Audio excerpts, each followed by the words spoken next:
Buen día, les pedimos que pasen a sus asientos, por favor.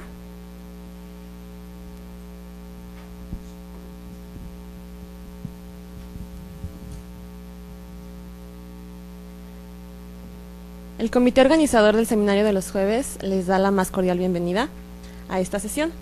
El día de hoy nos complace recibir al maestro en ciencias Shabnop Vargas Vázquez, que presentará el libro Wehenkajen, las dimensiones del pensamiento y generación del conocimiento comunal. Shab es candidato a doctor en educación permanente por el Centro Internacional de Prospectiva y Altos Estudios.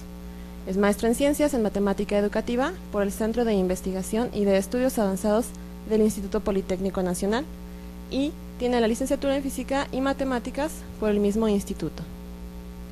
Ha participado como ponente en diversos eventos académicos nacionales e internacionales en países como México, España, Turquía y Finlandia. Sus líneas de investigación y por tanto de sus artículos académicos centran su atención en didáctica de las ciencias, evaluación de los aprendizajes de los alumnos a nivel universitario y en general. Didáctica de la matemática, evaluación de los aprendizajes de los alumnos en relación a un contenido matemático a nivel universitario y en general. Identificación de dificultades de los alumnos en relación a un contenido matemático.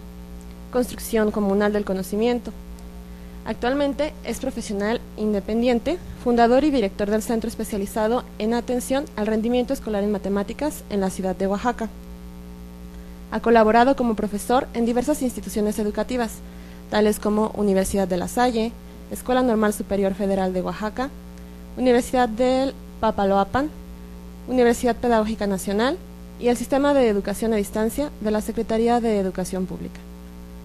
También, hace tiempo colaboró en el Instituto de Ciencia y Tecnología del Distrito Federal, en el Ayuntamiento de Tlahuitoltepec, en la Asamblea de Migrantes Indígenas y en el CIMBESTAB. Es originario de Tlahuitoltepec, Oaxaca, y pertenece a la cultura Mixe. En 2008, tuvo la oportunidad de regresar a Tlahuitoltepec para coordinar un equipo de investigadores jóvenes con el fin de sintetizar algunas reflexiones surgidas de asambleas comunales en su lengua natal, el ayú, lo que le permitió estar más cerca de su gente, conociendo sus aspiraciones colectivas, valorando sus visiones como cultura originaria y milenaria, lo que lo condujo a la coordinación de la edición del libro Wehenkajen, las dimensiones del pensamiento y la generación del conocimiento comunal. A partir de entonces, ha desarrollado al Wehenkajen para entender la visión comunal que encierra su cultura. Démosle la más cordial bienvenida.